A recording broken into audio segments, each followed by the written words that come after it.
Do you remember these props? Yes! Hello, I'm back. I haven't been away that long, to be honest with you. Gotta say, I'm turning into a video every day, but it's just, I remember that there were a few things last night I forgot to say, and there's a few things that have come up subsequently on the comments in the video I did last night. Okay, first things first. Where am I? Okay. People have been saying, I did the video last night saying about the censoring of the comments on Lloyd's video, showing that he's not transparent and he's not up to anybody who has a different viewpoint to him, and therefore he's controlling the narrative on the new Evans brand. People have been saying, oh, my comment's still there. I can see my comment. Yes, you can, but unless you're somebody who puts up YouTube videos, you don't realise that within YouTube have built this little thing into it which allows people who control the channel, that when a comment comes up and it doesn't fit their narrative, you actually put onto it to hide the comment. The comment remains there, and there's only two people who can see the comment. The person who has the channel and the person who made the comment. So for all these people who say to me, oh, you're talking rubbish, my comment is still there, I can see it. Can you see it? No, I can't see it. Just think of the logic here. How come your comment is still there, which may be critical of Lloyd Evans, but you can't see any other comments which are also critical of Lloyd Evans? How come your comment hasn't been liked? How come your comment hasn't been responded to by another person who's critical of Lloyd Evans? That's because he's done that. He allows you to put comments, but nobody will get to see them.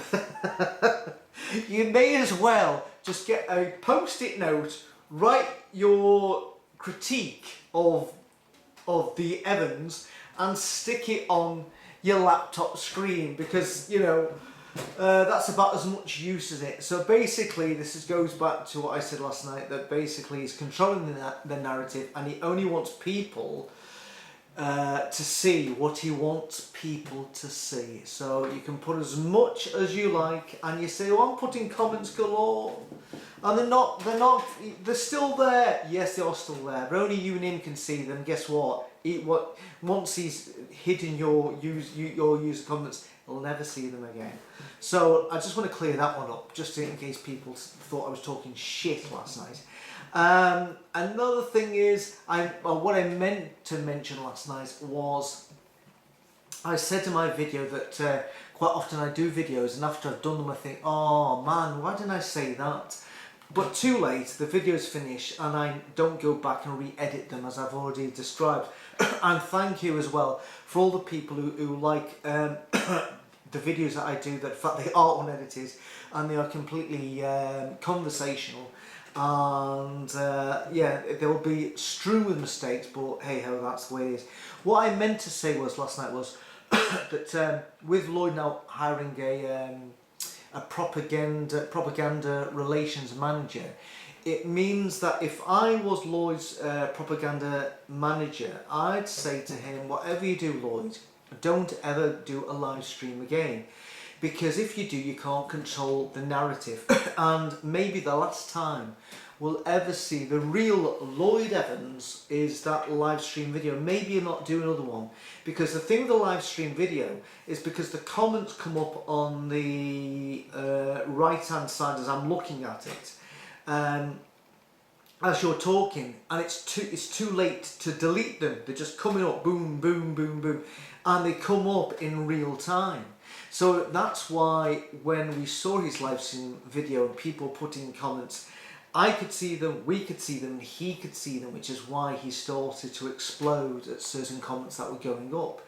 I don't think he'll ever do that again. if he does do that again, of course, you think, oh, well, if he does do that, and if I want to put a comment on it referring to what I do not agree about his video, you'll actually be typing it, and you'll say, where's my comment come up? I've just put it in. That's because it's the same thing. Once you are down as somebody he doesn't want to see comment, your comments, you won't appear in the live stream. So if he then feels confident that he can do a live stream and that he's weeded out any sort of negativity towards him and his channel, it won't show them.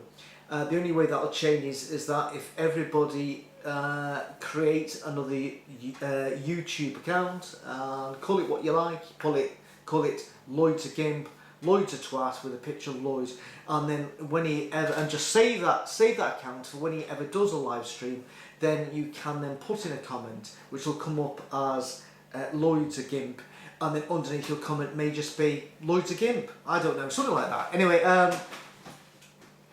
so that, I meant to say that last night, just saying that we may not see the real Lloyd Evans again unless he does a live stream, and be prepared for that to be sanitized unless you have a secondary YouTube account. Another thing I wanted to address is that people were saying that me going after, I'm not really going after Lloyd Evans, but I'm just, well, there's nothing else going on at the moment, so, you know, he's fair game, to be honest with you. But so with all the Jehovah's Witness videos were fair game for Lloyd Evans. And people have been saying to me, grow up, you're acting like a child, you're just taking the piss out of Lloyd, all your channel's about taking the piss out of Lloyd Evans, which it clearly isn't. But at the moment, there's nothing else going on. I've already said before, if the Carters were still out there, I would be confronting the Carters in relation to COVID and the 25,000, probably more now, Jehovah's Witnesses deaths, and then now Ukraine, the King of the North, blah, blah, blah. I'd be doing all of that. But of course, I don't have that ability, and I do not, like other people, watch the Witness broadcasts. I refuse to watch them, and that was the only good thing about Lloyd, was that he did spend all watching and then just highlighted the bits that he thought was pertinent to him. He may have missed out bits which were maybe more pertinent to me, I don't know, but I'm sure when things do get released which are some things that they say which is a change of thought, it won't just be him. It isn't just him that watches these broadcasts and then will comment on them. So I'm sure at some point I'll find out something about the Witnesses which I think is worthy of me mentioning in it. But at the moment there's nothing else going on apart from us on the cusp of World War III. So, you know, let's try to have a few lols and bants on using Lloyd Evans as material, because heaven knows what's going to be around next corner. So going back to people saying that I need to grow up and stop. It's schoolboy behaviour, it's laddish behaviour, the things I've been saying about Lloyd. But at the end of the day is, let's be brutally honest, that Lloyd Evans over the past 10 years has been using his laddish schoolboy humour to take the mick out of Jehovah's Witness videos, governing body members, and especially the music videos. And the reason why these two guys made an appearance to Potatoes, do you not remember when the Witnesses did this video, which was the music sounded a bit like Marvin Gaye and, you know, that sort of vibe, sort of seductive music by the Marvin Gaye. What's going on? What a fantastic album. I've said it once before, but please, please, please, please, please play What's Going On by Marvin Gaye. And there's none of that seductive overtone in that album. That came a bit later. So going back to the Potatoes, Mr. and Mrs. Potato Head. So going back to Potatoes, there was one particular video, and then all of a sudden Lloyd thought it was humorous to have this video playing of this Jehovah's Witness song video, this sort of Marvin Gaye let's get on tonight song, and at the front have two potatoes making out. Now, sorry, you can't accuse me of sort of childish, laddish behaviour when a guy's got two potatoes making out in front of a Jehovah's Witness video. He was taking the piss out of that video by using two potatoes. Now, I've just something just went to mind. Do you remember, if you're younger, if you're not, you probably won't remember this, but if you're the same age as me, you'll remember that when it came to deciding who was going to be it in hide and seek or tick or something, you did one potato, two potato, three potato, four. I haven't done that for years. It's just coming to my head. One potato, two. If you're not English or Scottish or British, you probably won't get that. But we used to do this. It was like we did one potato. In fact, I'd love to be able to do the potatoes with somebody else who knows how to do it. You'd have all like one potato, two. I've got how it works. Brilliant. Then you found out who was it, and that was the person that everybody did hide and seek from there with their eyes closed, and then that took for everybody. It just came to mind. Just holding those potatoes. It's bizarre. I haven't done one potato, two potato for about 50 years. It's amazing how the how things trigger you back to things you haven't thought about for 50 years. And I haven't thought about one potato, two potatoes for 50 years. But anyway, trying to get back on track. So basically, going back to the potatoes, two potatoes, three potatoes, four. But when I went down to meet Lloyd we went out for a curry in Manchester, not Thai. Can I just emphasise this? It wasn't a Thai curry. He only got that taste for Thai just quite recently when he went to Thailand and got a real taste of Thai. And so we went for this curry, and Lloyd brought out the potatoes. You know, it wasn't long after he'd done the whole potato amorous jokey about the witnesses video, and he got out the potatoes and put them on the table. Well, they weren't real potatoes, figurative potatoes, because of course at the moment we were eating a curry, not Thai. So anyway, he brought out the potato. Well, he didn't bring out the potatoes, but if you get my drift, he mentioned the potatoes, and he actually said to me, he says, one of my fans wants me to bring back the potatoes. One of my fans wants me to bring back the potatoes. Oh my God! I should have seen it then. I don't know why I never saw it. Oh dear. Bizarre. And needless to say, I don't think we ever saw the return of the potatoes. Obviously, the potatoes had their chips, so we never saw those potatoes ever again. And that was it. So that just demonstrates that, you know, that Lloyd has been one that has found that the witnesses' videos as fair game to take the piss out of them. So I think it should rub both ways, and he did it on a frequent basis. Now I want to come back to a point where Lloyd's humour, Lloyd wanting to be Lloyd the lad, Lloyd the schoolboy prankster, missed a massive opportunity, and it only dawned on me very recently. Do you remember the time that Lloyd managed to have a conversation with Tony Morris? I don't know if you remember that. And when I met him in Manchester for the curry, not Thai, and I actually said to him, this was after that video he put up about ringing Tony Morris, and I said to him, what's the best interview you've ever done? And he said, oh, it was actually with and forgive me if I've got the name wrong, but I can't be arsed trawling through Lloyd's propaganda to find a particular video, but it dealt with interviewing a guy who formerly was in, it must have been the Brooklyn Bethel, I think it was the Brooklyn Bethel, a guy, I think his name was Huey. It might not be Huey, it could have been Chewy, it could have been Jeff or Jimmy, I don't know, but let's say his name was Huey, but it might not be the wrong name, so forgive me if it wasn't Huey. And basically, Huey's story was that he was, I think he was a servant or something, and he realised, he was confused whether he should play for Manchester United or Manchester City. He seemed to think he should be playing for Manchester City. He wasn't sure if he was a Jedi Knight or he wanted to go to the dark side of the Force. And therefore he was struggling with his sexuality, because obviously he was a gay man living in a religion who hate gay men.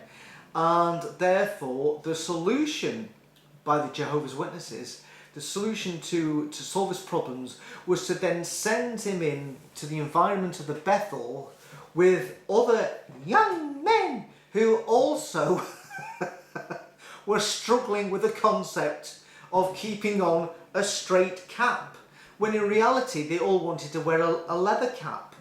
And it's just bizarre. What a strange thing to do. It's like if somebody's struggling with a drink problem and their idea would be to go and work in a pub. It just shows the Jehovah's Witnesses, when it comes down to people who have problems in their mind, they do not have a clue, which explains the whole child sexual abuse and the way they dealt with it. You know, that when it comes to people of real issues, they don't have a clue what to do. And when it comes to people who obviously clearly are gay and identifying as gay, they just think they should try and close that down by sending them in an environment with other men who actually think they're gay. So no wonder there's been so many gay encounters in Bethels all over the world. You've got a load of men over there, single men, who obviously are feeling a little sexually repressed, and well, may the Force be with you. So basically Huey eventually became the eyes for a guy who used to, well, he must have been the governing body at that time. I think his name was Bert Schroeder. And Bert Schroeder was the only governing body member that I remember and saw in the flesh, because he came to, I think it was the 1984 District Convention at Edinburgh, Brother Bert Schroeder. And I don't know if you remember this, but back in the old days when they had conventions, if there was a member from the governing body that had gone to like Twickenham at the same time that we're having the Edinburgh Assembly, or Manchester or Liverpool, we'd then do, next thing is we'd just say, and now we're going to go live to the Twickenham Convention, and we're going to hear Brother Bert Schroeder, one of the governing body members, give a talk, and we'd all clap, and we'd just like to welcome the brothers from Twickenham. We'd just like to say a warm Christian love from the brothers in Edinburgh, spontaneous love fest, a bit like on Lloyd's last video, and everybody clapping, thinking, hurrah, we're in paradise. So this time Schroeder was in Edinburgh, and I thought, my God, this is one of the governing body members. There he is in the flesh, and hear him talking. I was absolutely in my element, you know. A bit like people are today, seeing Lloyd back with his I'll Be Back video just the other day. And Dino, the drummer in the band Always the Way, he was saying to me and the guitarist, saying, it came up that Brother Schroeder was doing another talk, and he says, oh my God, we've got to look forward to another talk by Brother Schroeder. Brother Schroeder wasn't a very good speaker, but that didn't put me off. But needless to say, we were giving Dino pelters that day, me and Ian, saying, it's Brother Schroeder, he's come over from America, he's one of the governing body. And as it was, Dino was right. And Dino was right quite about a few things, but he was right about that and many other things. But let's go back to, where were we again? I'm lost. Oh, back to the Bethel. So this guy, Huey, was the eyes for Brother Schroeder, because apparently his eyesight had gone. I think he was still part of the governing body at the time. Or maybe a retired part of the governing body. I don't know, I'm confused. But basically, Huey would have to read sort of sensitive documents relating to governing body material to Brother Schroeder. So Huey's quite privy to things that your normal witness wasn't. But I don't remember, to be honest with you, anything in Lloyd's interview with him where Huey had some beans to spill. I don't remember there being an outpouring of beans. I don't remember like the sort of beans being overflowing on the plate, on the table and on the floor. I don't remember there being a whole mass of beans everywhere. There wasn't this big spillage of beans, which I've been expecting to say, yes, I can certainly remember there was this thing. I don't remember it. Maybe there was one bean. There's maybe one bean. There was nothing that really stuck out in my mind in relation to what the information that Huey was reading to Bert Schroeder. And eventually Huey realised that he was wasting time to witness, that he was actually a gay man. He fell in love with with another man, and they're at the adopted children, and they're a happy family wherever they are in New York, whatever it is. Story closed. But it was Huey. I'm sure it was Huey. It was Huey. It was Huey that gave Lloyd the direct either extension number or the direct number to speak to Evans. Not Evans. What was I saying, Evans? Hello, this is Lloyd here. Hello, this is Lloyd here. No, sorry, Tony Morris. Dear me. Well, they're both cult leaders, and no wonder I was confused there. So, anyway, imagine if you had a number to one of the governing body members and you thought, I've got one call to make, this will probably be my only chance to make this call. There'd be a million things that you'd want to say. Maybe you could only say one thing. You'd want to record the conversation. You'd want to hit them with something that's really pertinent to you, something that's really bothered you. And you're speaking to one of the governing body members. The governing body members are shielded, a bit like Lloyd Evans, where everything's sanitised, the narrative is controlled, and I'm sure none of the governing body members are ever questioned by anyone at any time. I don't think they go out carting or chapping doors. Well, no witnesses do that anymore anyway. I don't think anybody ever questions them and actually pulls them up and just say, can you explain to me, please explain to me this point, that point, or the other point. They're never ever put on the spot. Imagine that you had the telephone number of a guy that when he answered, here's one of the guys who controls the cult you used to belong to that maybe your relatives are still in, and that you were able to put them on the spot and actually make them squirm in their seats and just, if buts, hows, maybes, or whys. Imagine having that chance to make that call.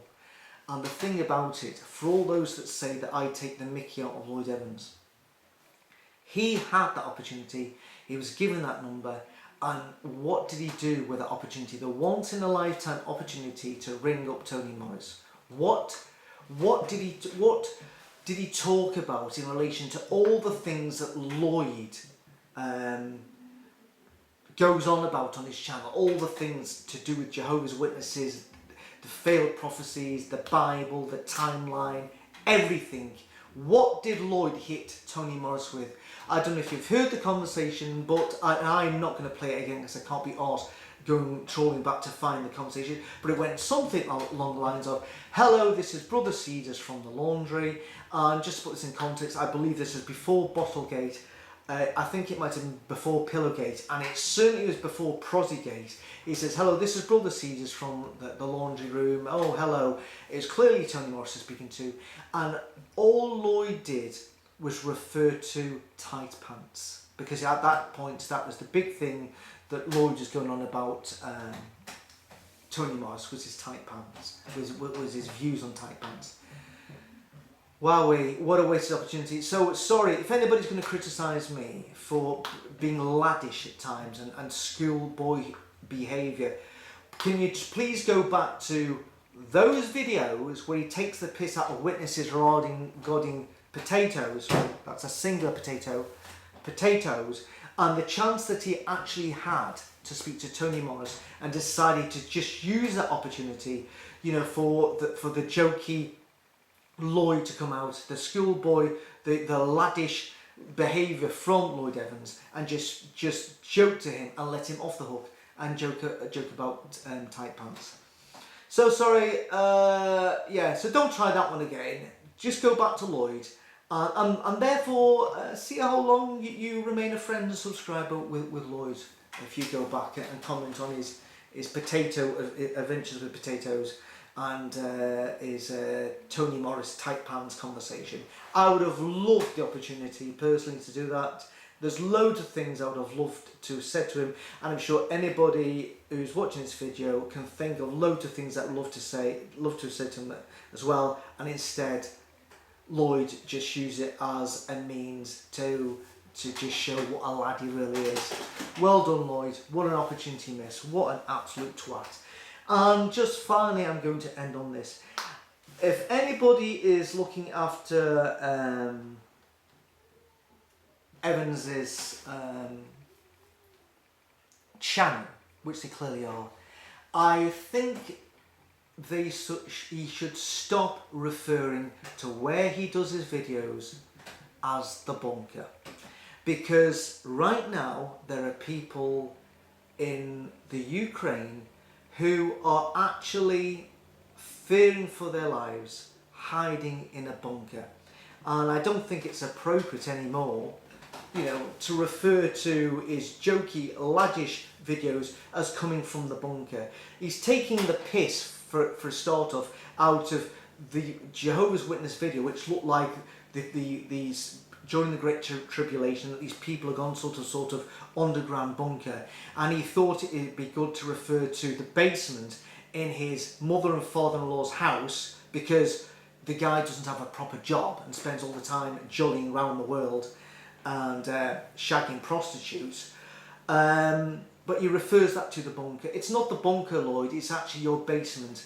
And I think you should stop referring to it as the bunker, because there are people right now in the Ukraine. This is a serious point right now, because I watched the news again tonight, and it was terrifying.